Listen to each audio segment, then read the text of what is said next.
नमस्कार, मैं हूं आपके साथ मयंक। आज 22 तारीख है और जंग का 23वां दिन और सारे अपडेट लेके लेटेस्ट अपडेट लेके मैं आपके सामने हूं। देखिए, जो खबरें आ रही हैं इजराइल से, ईरान ने इजराइल पर अब तक का सबसे भयानक हमला किया है। इस वक्त की सबसे बड़ी खबर आ रही है इजराइल से, जहां पर ईरान ने इजराइल के डिमोना में 7 मिसाइलें दागी हैं। डिमोना वो जगह है जहां पर इजराइल का न्यूक्लियर सेंटर है। बिल्कुल ठीक सुना आपने, डिमोना वो जगह है जहां पर इजराइल का शिमोन पेरेज न्यूक्लियर सेंटर है। और बताया जा रहा है, जो तस्वीरें सामने हैं, कि ईरान ने 7 मिसाइलें दागी एक के बाद एक डिमोना में, जिससे वहां बड़ी तबाही की खबरें आ रही हैं। बताया जा रहा है कि वहां सैकड़ों लोग घायल हैं और कई लोगों की मौत की भी खबरें हैं। देखिए, एक के बाद एक कुछ घंटे के अंदर ही 7 बार हमले हुए हैं डिमोना में। और अभी देखिए, जो सबसे बड़ा सवाल यह है कि क्या इस न्यूक्लियर सेंटर के ऊपर भी मिसाइल गिरी है? क्या इजराइल का यह न्यूक्लियर सेंटर तबाह हुआ है या उसके कुछ हिस्से को क्षति पहुंची है? इसके बारे में अभी कोई पुख्ता जानकारी सामने नहीं आई है, किसी तरह का क्लेम सामने नहीं आया है। लेकिन एक बात साफ है, अगर इजराइल के इस न्यूक्लियर सेंटर पर खुर्रम शहर 4 जैसी मिसाइल गिर जाती है तो पूरे इजराइल को तबाह होने से कोई नहीं बचा सकता। इतना भयंकर रेडिएशन होगा कि शायद इजराइल का नामो निशान मिट जाए। देखिए, अभी जो खबरें और तस्वीरें सामने आई हैं उसके मुताबिक दिख रहा है, जो विजुअल्स में, कि एक बिल्डिंग के ऊपर आकर मिसाइल गिरी और वहां भयंकर धमाका हुआ। ये डिमोना की तस्वीरें हैं। देखिए, इजराइल का के 5 डिफेंस सिस्टम डिमोना में लगे हुए हैं ताकि यहां पे किसी तरह की मिसाइल ना गिरे, लेकिन उसको सबको फेल करते हुए, आयरन डोम को फेल करते हुए, arrow, David sling, third, patriot, सबको पीछे छोड़ते हुए इजराइल के इस न्यूक्लियर सेंटर के पास भयंकर धमाके हुए हैं और 7 मिसाइलें गिरी। और सबसे बड़ी बात देखिए, गौर करिए, कल नतांज पे हमले हुए थे, ईरान के न्यूक्लियर सेंटर पे हमले हुए थे, उसका बदला ले लिया ईरान ने और डिमोना सेंटर पर भयंकर हमले कर दिए। देखिए, ऐसा लग रहा है कि ईरान हर चीज का बदला ले रहा है। ईरान की गैस और ऑयल फील्ड्स पर हमले हुए, नतीजा यह हुआ कि अरब में जो है वो जितने गैस के और तेल के ठिकाने हैं वो सब जलने लगे। ईरान के बेसिस पर हमले हुए, एयर बेसिस पर हमले हुए, उसका नतीजा यह था कि डिएगो गार्सिया पर उसने 2 बड़ी मिसाइल्स अपनी दाग दी। और अब जिस तरह से नतांज पर कल हमले हुए थे और रात होते होते उसका भी बदला ईरान ने लिया और डिमोना रिसर्च सेंटर के ऊपर हमले कर दिए गए। अब सवाल यह है, देखिए एक बार फिर जो खबरें आ रही हैं उसके मुताबिक ईरान के पास पूरी जानकारी थी डिमोना न्यूक्लियर सेंटर का, जो नेगेव डेजर्ट में है, शिमोन पेरेस न्यूक्लियर सेंटर, इसके नक्शे की जानकारी थी, इसकी पूरी स्ट्रेटेजिक लोकेशन की जानकारी थी और बहुत ही सटीक तरीके से ये हमले किए गए। अब देखना यह है कि इस बारे में आईएईए का क्या बयान आता है और इजराइल में की तरफ से क्या बयान आता है। देखिए, कल जब नतांज पर हमला हुआ उसके बाद ही इजराइल घबरा गया था। इजराइल की तरफ से इस तरह से बयान आ रहे थे कि हमने नतांज पर हमला नहीं किया, और वो इसके लिए अमेरिका पर आरोप लगा रहा था। यानी तभी ये बात साफ हो चुकी थी कि अब इजराइल इस जंग को हार रहा है और डरने लगा है ईरान से। और देखिए, उसके बाद यही हुआ, ईरान ने एक के बाद एक 7 मिसाइलें दागी डिमोना पे और सब की सब मिसाइलों ने हिट किया है। डिफेंस सिस्टम पूरी तरह से फेल हो गया। अब अगर यहां से किसी तरह का रेडिएशन हुआ है या इस तरह की खबरें आती हैं कि रिसर्च सेंटर के ऊपर मिसाइल गिरी है, तो इजराइल में भयंकर रेडिएशन हो सकता है और बहुत बड़ी कैजुअलिटी भी हो सकती है।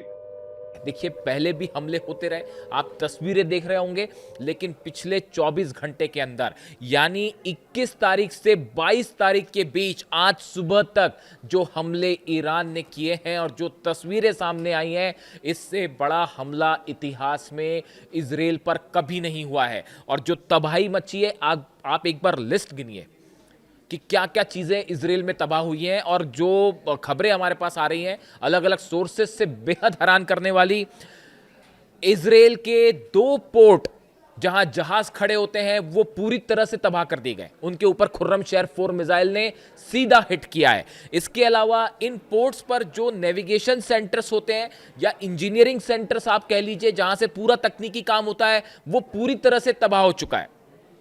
हाइफा एक बार फिर, हाइफा का तो यह हाल हो गया है कि वहां पर हर दिन मिसाइल्स गिर रही हैं, हर दिन ड्रोन से हमले हो रहे हैं। आग लगती है, वो आग बुझाने की कोशिश चल रही होती है, इसके पहले दूसरा हमला हो जाता है, फिर उसको बुझाने की कोशिश होती है, फिर तीसरा हमला हो जाता है। हाइफा पर लगातार तीसरे दिन जो है वो ड्रोन अटैक्स और मिसाइल अटैक्स हुए हैं। इसके अलावा जो सबसे बड़ी खबर है, बताया यह जा रहा है कि बेन गुरियन एयरपोर्ट पर और नेवातिम बेस पर जो ईरान ने मिसाइल हमले किए हैं, उसमें ऐसा दावा हो रहा है कि 20 इजराइल के प्लेन जलकर खाक हो गए। देखिए, ये बहुत ही बड़ा दावा है और बहुत ही बड़ी खबर है। अगर ये खबर सच साबित होती है तो इससे बड़ा झटका इजराइल के लिए नहीं हो सकता। देखिए, पहले इस तरह की खबरें आई कि ईरान की तरफ से दावे हुए कि हमने कई अमेरिकी जेट गिरा दिए हैं। पहले अमेरिका ने उसको स्वीकार नहीं किया, लेकिन अब ये फैक्ट सामने आ चुका है कि 16 अमेरिकी जेट्स गिराए जा चुके हैं। इसी तरह से अब ये खबरें सामने आने लगी हैं कि जिस तरह के हमले हुए बेन गुरियन पोर्ट पर, उसमें पहले खबरें आई कि 3 जो है वो प्लेन जल के खाक हो गए। उनकी तो तस्वीरें भी सामने आ गई। लेकिन पिछले 24 घंटे के अंदर जो अटैक हुए हैं नेवातिम बेस पर और इसके अलावा बेन गुरियन पर, अलग अलग जगह जो हमले हुए हैं, वहां पर जहां से F-16 और F-35 जेट्स टेक ऑफ करते थे, उन जगहों पर चुन चुन के अब हमले हो रहे हैं। और बताया जा रहा है इजराइल के 20 जेट्स जो हैं, अलग अलग तरह के जेट्स जो हैं, उनमें आग लगने की खबर है। अगर ये दावा सच साबित होता है, ये इतिहास में इजराइल पर सबसे बड़ा हमला साबित होगा और सबसे बड़ा नुकसान। इसके अलावा आप देखिए, ट्रेन स्टेशंस जो हैं उन पर हमले हुए हैं। आपने देखा किस तरह से पहले ट्रेन स्टेशंस पर हमले हुए थे। उसके अलावा इजराइल के जो कम्युनिकेशन टावर्स हैं, जिनके जरिए कम्युनिकेशंस होते हैं, सेल फोन्स के या बाकी कम्युनिकेशन होते हैं, उन टावर्स को निशाना बनाया जा रहा है। और कई टावर्स ऐसे हैं जिन पर सीधे मिसाइल्स गिरे। कम्युनिकेशन जो सिस्टम है बुरी तरह से प्रभावित हुआ है इजराइल में। इसके अलावा जो सबसे भयानक कुछ तस्वीरें मैंने देखी, उसके लिए भयानक वर्ड ही सही है, कई हाई राइज बिल्डिंग्स। देखिए, कई विजुअल्स जो हैं वो जब तक हमारे सोर्स से कंफर्म नहीं होता हम उसको नहीं चलाते, लेकिन या कोई न्यूट्रल एजेंसी जब देती है तभी चलाते हैं। लेकिन जो तस्वीरें वहां से आ रही हैं, जो देखी मैंने तस्वीरें, कई ऐसी सरकारी हाई राइज बिल्डिंग्स हैं जो कि गवर्नमेंट इंस्टॉलेशंस थे या जहां पर किसी तरह का सेना से जुड़े कामकाज चल रहे थे। ऐसे जो हाई राइज बिल्डिंग्स हैं, उनके ऊपर सीधा हाइपरसोनिक मिसाइल्स हिट कर रही हैं। यानी आप देखिए, अगर 7 मिनट में कोई मिसाइल ईरान से ट्रैवल करके इजराइल आ जाए, तेल अवीव आ जाए, तो उसकी आप स्पीड सोचिए क्या होगी। वो आप देख ही रहे हैं और देखते देखते हाई राइज बिल्डिंग पर सीधा हिट करती है और पूरी हाई राइज बिल्डिंग तबाह। ऐसे कई हमले हो चुके हैं पिछले 24 घंटे के ऊपर इजराइल में। और बताया यह जा रहा है कि 7,500 से 8,000 इमारतें गिरने की खबर है इजराइल में। इस तरह के दावे हो रहे हैं कि 7 से 8,000 इमारतों को, घरों को नुकसान हो चुका है। ये बहुत बड़ा दावा है और बहुत बड़ा हमला है ये इजराइल के ऊपर।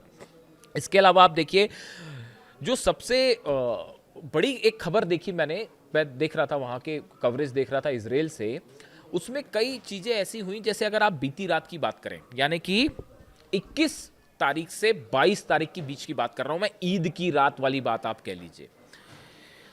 इजराइल पर जब हमले शुरू हुए रात के समय, जब दिन में हमले हो रहे थे तो हो ही रहे थे, इजराइल में जब हमले शुरू होते हैं तो रात को, बीती रात करीब 10 बजे एक मिसाइल की लहर आती है, जिसमें खुर्रमशहर 4 मिसाइल्स फायर की गई और अपने साथ वो 80-90 जो है वो बॉम्ब्स भी लेके चल रही है, क्लस्टर बॉम्ब्स भी लेके चल रही है। तो 10 बजे पहला हमला होता है।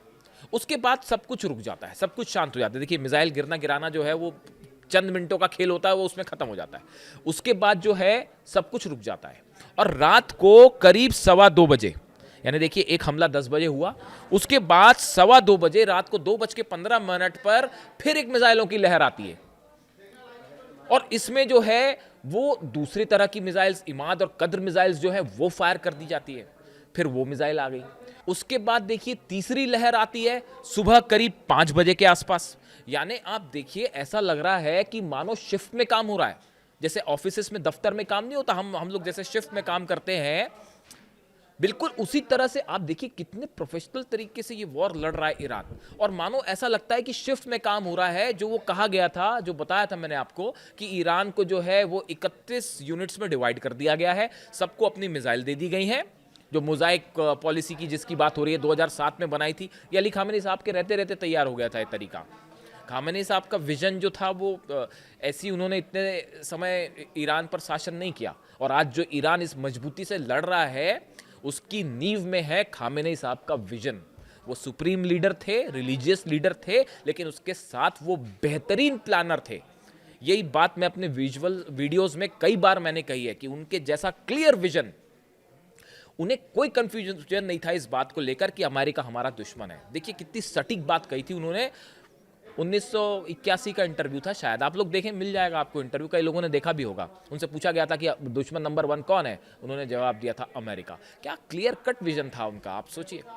और उसी के हिसाब से उन्होंने तैयारी कर रखी। वो जानते थे कि ईरान पर हमला करेगा अमेरिका, और किस बारीक प्लानिंग के साथ हर चीज। देखिए आज इतने सारे लीडर्स मारे जाएं, अगर उसके बावजूद ईरान भारी पड़ रहा है अमेरिका पे और इसराइल पर, इससे बड़ा मतलब ये तो कुछ नहीं हो सकता, इससे बड़ा अचीवमेंट और कोई नहीं हो सकता। अब आप देखिए शिफ्ट में ऐसा लगता है कि प्लानिंग से हमले हो रहे हैं, और वो भी अलग अलग मिसाइल से। ये बिल्कुल वही तरीका है कि कमांडर्स को अलग अलग मिसाइल्स दे दी गई हैं, ड्रोन्स दे दिए गए हैं, और आप हमला करिए। और वो टाइम भी उनका तय है कि एक यूनिट 10 बजे हमला करेगी, दूसरी यूनिट जो है 2:15 बजे हमला करेगी, तीसरी यूनिट सुबह 5 बजे हमला करेगी, फिर उसके बाद दिन में अलग यूनिट हमला करेगी। शिफ्ट में हमला हो रहा है। अब इसराइल रोके इन हमलों को तो कैसे रोके, कोई चांस ही नहीं है। और वो जो जितने डिफेंस सिस्टम थे उनका तो डब्बा गोल हो गया, आयरन डोम का तो वाकई डब्बा गोल हो गया है।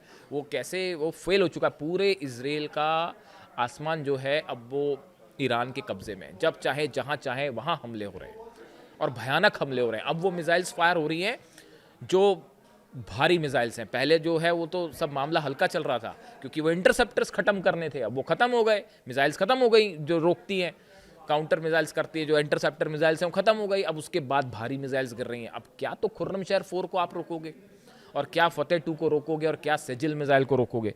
अब इसका नतीजा ये है कि पूरे इसराइल में आप देखिए कि सड़कों पर मिसाइल्स गिर रही हैं, हाईवेज जो हैं उन पर मिसाइल गिर रही हैं, वो अलग अलग जगह पर ट्रैफिक रोक दिया गया है। पूरी रात इसराइल में सायरन बजते हैं, पूरी रात इसराइल में सायरन। हमारे जो रिपोर्टर्स हैं वहाँ पर, वो जब हमें फीडबैक देते हैं, पूरी रात भर सायरन बजते रहते हैं। और कई बार तो ये होता है कि सायरन बाद में बजता है, मिसाइल पहले गिर जाती है। अब जब आप सोचिए कि वो तेहरान से चली मिसाइल 7 मिनट के अंदर वो तेहरान में गिर जा रही है, तो क्या तो सायरन बजेगा। वो जैसी सायरन बजे उसके पहले मिसाइल गिर गई। कई बार तो ये हो रहा है कि सायरन बाद में बज रहा है, मिसाइल पहले गिर रही है। अब डोनाल्ड ट्रंप इसराइल को बचाएं तो कैसे बचाएं भाई। जिब्राल्टार फोर्ट भेजा था कि वो बचाएगा, वो जिब्राल्टार फोर्ट में खुद ही में आग लग गई, और वो खुद वहाँ से हट चुका है। इसलिए एक्सपर्ट्स कह रहे हैं कि ट्रंप ने अब इसराइल को भरोसे पे छोड़ दिया है कि अब आप ही निपटो ईरान से। जो प्लानिंग थी बड़ी कि अमेरिका के इंटरसेप्टर्स इसराइल की रक्षा करेंगे, वो पूरी प्लानिंग फेल हो चुकी है। डिफेंस प्लानिंग जो थी वो पूरी तरह से ध्वस्त हो चुकी है। अब ट्रंप ने इसराइल को इसराइल के भरोसे छोड़ दिया है, नेतन्याहू के भरोसे छोड़ दिया है कि अब आप खुद लड़िए, कैसे लड़ते हैं। क्योंकि डोनाल्ड ट्रंप का फोकस अब खार्ग है, केशम जो है आइलैंड वो है, हॉर्मूज है, क्योंकि वहाँ पे बिजनेस है, वहाँ पे बड़ा बिजनेस हर्ट हो रहा है। और ईरान ने जो है अपना जो फॉरेन पॉलिसी, आप देखिए बेहतरीन फॉरेन पॉलिसी का परिचय दिया जा रहा है, एक्स्ट्राऑर्डिनरी। आप देखिए कि जंग भी हो रही है, उसके बीच में ईरान का इस्लामिक देशों से ये कहना कि आप एक इस्लामिक यूनियन बनाइए और मिल के काम कीजिए। मतलब ये देखिए ईरान ने ना सिर्फ ये साबित कर दिया कि हम इसराइल को हरा सकते हैं, हम अमेरिका पे भी भारी पड़ रहे हैं, और हमने आप पर भी हमले किए हैं, अब अगर बचना है तो हमारे साथ आ जाओ। ये पॉलिसी है ईरान की, बेहतरीन रणनीति। आप देखिए कि कल जिस तरह से ईरान के राष्ट्रपति मसूद पेजेश्कियान साहब ने जो ये प्रस्ताव रखा कि एक इस्लामिक देशों की एक यूनियन बननी चाहिए जो चीज़ों को लेकर फैसला करे, और उन्होंने कहा कि आप जो है वो हमारे साथ आ जाइए, क्यों मिसाइल खा रहे हैं आप। कितनी बेहतरीन विदेश नीति का परिचय है कि हमने अमेरिका को पीटा, हमने जो है वो इजराइल को पीटा, हमने अरब देशों पर लगातार हमले किए, और अब बचना है तो हमारे साथ आ जाओ। अमेरिका तो रक्षा नहीं कर पाया। अमेरिका की जो डिफेंस पॉलिसी थी कि अरब देशों की रक्षा करनी है, वो तो धुआं धुआं हो गई। क्या यूएई, क्या सऊदी, क्या जॉर्डन, क्या बहरीन, क्या कुवैत, आप गिनते जाइए, कुछ नहीं बचा ऐसा। सब जगह हमले हो रहे हैं। जब अमेरिकन बेसिस नहीं बच पाए तो इन देशों को कैसे बचाया जाएगा? तो अब वो डिफेंस वाली पॉलिसी कि अमेरिका रक्षा करेगा, वो पूरी तरह से ध्वस्त हो चुकी है। वो तभी ध्वस्त हो चुकी है। अब ये ईरान ने कहा है कि ठीक है, हमारे साथ आ जाओ तो हम हमले नहीं करेंगे, वरना जिम्मेदार आप। तो ये हाल था इजराइल का और अरब का। अगले वीडियो में मैं बात करूंगा कि कैसे हॉर्मूज में ग्राउंड जंग हो रही है और ट्रम्प का प्लान क्या है। इससे जुड़ा जो भी अपडेट होगा आप तक पहुंचाऊंगा। और वीडियो कैसा लगा कमेंट करके ज़रूर बताइए। मैं आपका हर कमेंट पढ़ता हूं। कई बार वक्त ना होने की वजह से जवाब नहीं दे पाता, लेकिन आपके सब कमेंट पढ़ता हूं। और ईद पे आपने मुझे इतनी सारी बधाइयां दी हैं, इसके लिए आपका दिल से बहुत बहुत शुक्रिया। और खामनेई साहब का ना होना ईद पर, मैं पहले पिछले वीडियो में भी ये कह चुका हूँ कि ये बेहद दुखद, इससे अब क्या कहा जाए। लेकिन मैं एक छोटी सी बात आपको कहना चाहूँगा कि ये अली खामेनी साहब के वीडियो में अब आज भी देखता हूँ, जितनी तस्वीरें थी वो कल सब आंखों के सामने थी। उनका वो फटा हुआ उधड़ा हुआ कुर्ता पहनना, वो बताता था कि कितनी सिंप्लिसिटी के साथ वो रहते थे। छोटे बच्चों से उनका गले मिलना, किसी शहीद के बच्चे का दौड़ के उनको गले लगाना, वो सब तस्वीरें ईद के मौके पर आंखों के सामने थी। खैर, आपका बहुत बहुत शुक्रिया आपकी बधाइयों के लिए। वीडियो कैसा लगा ज़रूर बताएं। Thank you so much.